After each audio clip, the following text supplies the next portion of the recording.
सभी को प्रणाम। सुमधुर कीर्तन चैनल में आप सभी का पुनः स्वागत। आज इस वीडियो में हम श्रवण करेंगे माघ मास के शुक्ल पक्ष की एकादशी जया एकादशी महात्म व्रत कथा। तो आइए श्रवण करते हैं एकादशी मैया की कथा। प्रेम से बोलिए एकादशी मैया की जय। श्री कृष्ण कन्हैया लाल की जय। श्री नारायण भगवान की जय। लक्ष्मी मैया की जय। श्री कृष्ण भगवान बोले, हे राजन, माघ मास के शुक्ल पक्ष की एकादशी का नाम जया है। इस एकादशी के व्रत से मनुष्य भूत प्रेत पिशाच आदि की योनि से छूट जाता है। अतः इस एकादशी के व्रत को विधि पूर्वक करना चाहिए। हे राजन, मैं एक पौराणिक कथा कहता हूँ, उसे सुनिए। एक समय इंद्र स्वर्ग लोक में राज्य करता था। वहाँ अमृत का पान कर नंदवन में अप्सराओं के साथ आनंद पूर्वक क्रीड़ा करता था। एक समय इंद्र अपनी इच्छा अनुसार अप्सराओं के साथ रमण कर रहा था। उस जगह गंधर्व गान कर रहे थे। वहां गंधर्वों में प्रसिद्ध पुष्पदंत तथा उसकी लड़की चित्रसेन की स्त्री मलिन ये सब थे। उस जगह मलिन का लड़का पुष्पवान और उसका लड़का माल्यवान था। उस समय पुष्पवती नामक एक गंधर्व लड़की माल्यवान को देखकर उस पर मोहित हो गई और काम बाण से चलायमान होने लगी। उसने अपने रूप सौंदर्य हाव भाव आदि के द्वारा माल्यवान को वश में कर लिया। हे राजश्री, वह पुष्पवती अत्यंत सुंदर थी। उसके लक्षण अत्यंत सुंदर थे। पुष्पवती की ऐसी सुंदरता को देखकर माल्यवान भी उसके ऊपर मोहित हो गया। अतः ये दोनों कामदेव के वश में हो गए, परंतु फिर भी इंद्र के बुलाने पर नाच गाने के लिए जाना पड़ा और अप्सराओं के साथ अपना गान शुरू किया। यद्यपि वह नाच गा रहे थे, परंतु कामदेव के प्रभाव से उनका मन न लगा और अशुद्ध गाने लगे। उनकी भावभंगनियों को देखकर इंद्र ने उनके प्रेम को समझ लिया और श्राप दे दिया कि मेरी आज्ञा का उल्लंघन करने वाले मूर्खों, तुमने मेरा अपमान किया है। इसलिए तुम स्त्री पुरुष के रूप में मृत्युलोक में जाकर पिशाच का रूप धारण करो और अपना कर्म फल भोगो। इंद्र का श्राप सुनकर वे अत्यंत दुखी हुए और हिमालय पर पिशाच बनकर दुख पूर्वक अपना जीवन व्यतीत करने लगे। उन्हें गंध, रस, स्पर्श आदि का कुछ ज्ञान नहीं था। उस जगह महान दुख मिल रहे थे।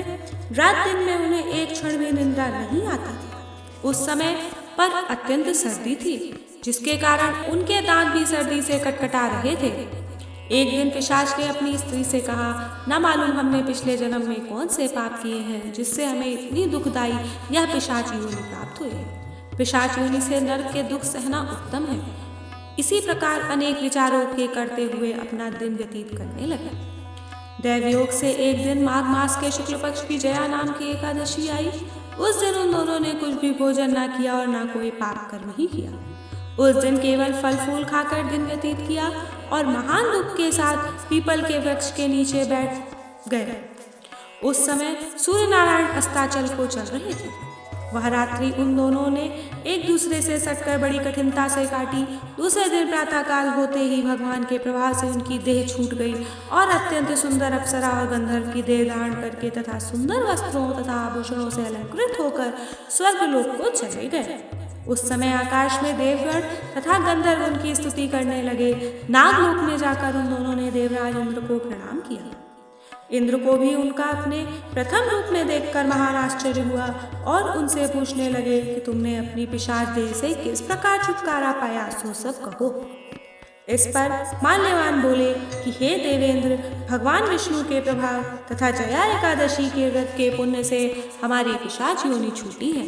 इंद्र बोले, हे माल्यवान, एकादशी व्रत करने से तथा विष्णु के प्रभाव से तुम लोग पिशाच की देह को छोड़कर पवित्र हो गए हो और हम लोगों के भी वंदनीय हो गए हो, क्योंकि शिव तथा विष्णु भक्त हम लोगों के वंदना करने योग्य हैं। अतः आप धन्य हैं, धन्य हैं। अब तुम पुष्पवती के साथ जाकर विहार करो। हे युधिष्ठिर, इस जया एकादशी के व्रत करने से समस्त कुयोनि नष्ट हो जाती है। जिस मनुष्य ने इस एकादशी का व्रत किया है, उसने मानो सब तप यज्ञ दान किए हैं। जो मनुष्य भक्ति पूर्वक जया एकादशी व्रत करते हैं, वह अवश्य ही सहस्त्र वर्ष तक स्वर्ग में निवास करते हैं। प्रेम से बोलिए एकादशी मैया की जय। कृष्ण कन्हैया लाल की जय। विष्णु भगवान की जय। भोलेनाथ बाबा की जय। वीडियो को अधिक से अधिक शेयर करिए और अगर अभी तक आपने हमारे YouTube चैनल सुमधुर कीर्तन को सब्सक्राइब नहीं किया है तो अच्छे अच्छे भजनों का आनंद लेने के लिए सुमधुर कीर्तन को सब्सक्राइब करिए और आने वाले भजनों के, आने वाले कीर्तनों के नोटिफिकेशंस सबसे पहले आपको प्राप्त हो सके, इसके लिए बेल आइकन को प्रेस करिए। अपना स्नेह और आशीर्वाद बनाए रखिए, चैनल को सब्सक्राइब करिए। जय माता दी। थैंक्स फॉर वॉचिंग सुमधुर कीर्तन।